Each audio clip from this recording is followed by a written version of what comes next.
Ireland সিরিজের batting coach Mohammad Ashraful performance মূল্যায়নের পর মেয়াদ বাড়তেও পারে। সিরিজে টিম ডিরেক্টর হিসেবে থাকবেন আব্দুর রাজ্জাক। বাড়ানো হয়েছে নারী ক্রিকেটারদের বেতন। বিসিবির সভায় এসব সিদ্ধান্ত নেওয়া হয়েছে।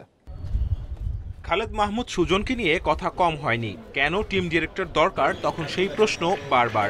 বুলবুলের বোর্ডও বুঝতে পেরেছে দলের মধ্যে নানা অনিয়ম, সিন্ডিকেট থাকাতে এটাই দরকার।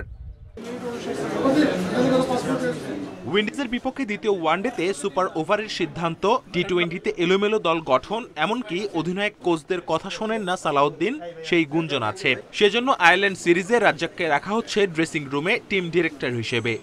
টিম ডিরেক্টরের রোল যেটা হয় সেটাই হবে, অবজার্ভ করা, খেয়াল রাখা, আর যদি কোনো হেল্প প্রয়োজন হয় ওদের, definitely I will be there to help them. 7 ঘন্টার বোর্ড মিটিং এর বড় সিদ্ধান্ত, ব্যাটিং কোচ নিয়োগ। সবাইকে অবাক করে আশরাফুলকে দেয়া হলো দায়িত্ব, আপাতত আয়ারল্যান্ড সিরিজ পর্যন্ত।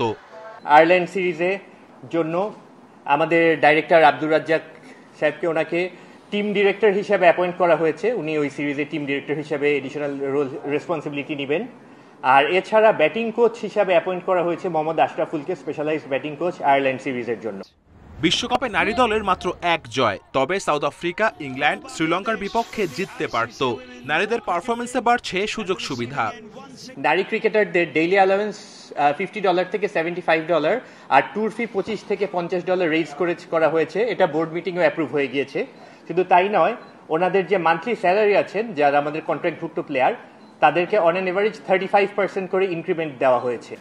দলের জবাবদিহিতা আরো বাড়ানোর পক্ষে ম্যানেজমেন্ট, ছায়া কমিটি করার কথাও ভাবা হচ্ছে। Kamrul Hasnat, independent news, Dhaka.